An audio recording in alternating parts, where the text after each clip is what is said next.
Un portrait me frappa tout particulièrement, car il représentait le héros de mon histoire, laquelle reste encore à écrire. Il était intitulé « L'homme aux bras croisés ».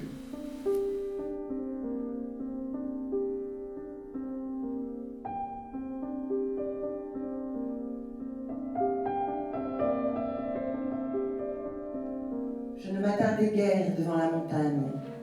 Avec le temps, pourtant, elle prit en moi une couleur de plus en plus foncée, et un jour, longtemps après, je pus dire que j'avais un but. Oui, je vais voir la Sainte-Victoire de près. À peine avais-je quitté Aix, je me mis à jouer avec l'idée de donner des conseils de voyage à une foule d'inconnus. Et pourtant, je n'étais que l'un de ceux qui, après beaucoup d'autres, avaient suivi ce chemin depuis le début du siècle.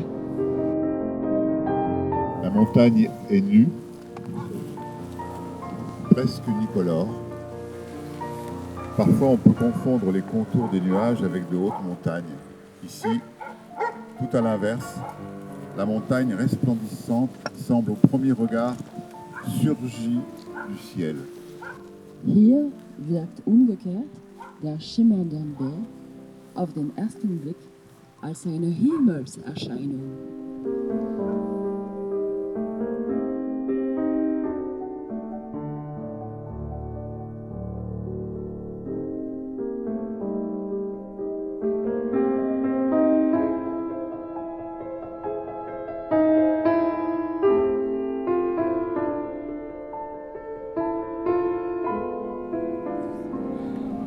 À un moment donné, je fis même un bond assez haut, loin, sur le pont au-dessus d'un petit précipice. J'éclatai d'un rire canaille et donnai à l'endroit le nom de Saut du Loup.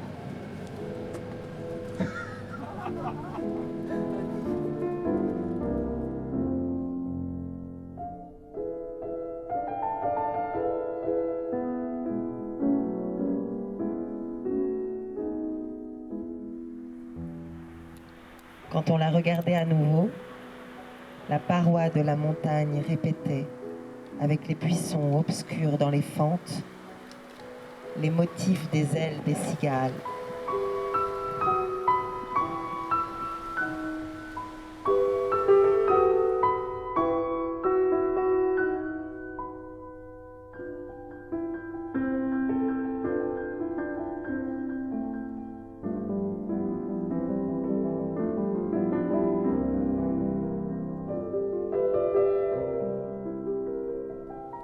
N'ai-je pas alors vécu les pins et les rochers comme tableaux des tableaux devant lequel le bon moi pouvait encore se redresser?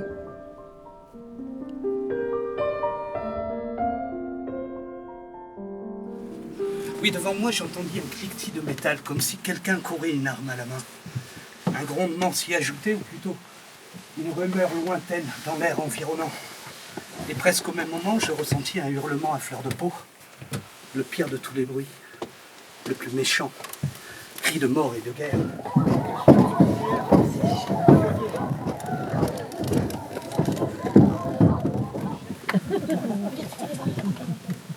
Il me revint alors à l'esprit que, marchant avec mon grand-père, il m'avait montré en chemin comment on tient les chiens en respect.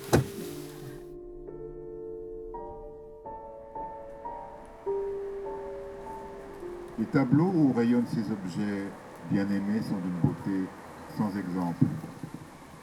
Les poires, Die Birnen, pêches, Pfirsiche, pommes die Äpfel et oignons, und Zwiebeln, les vases, die Vasen, coupes et bouteilles Schalen und Flaschen. semblent par de légers décalages et l'inclination des plans des objets de contes de fées qui vont tout de suite se mettre à vivre.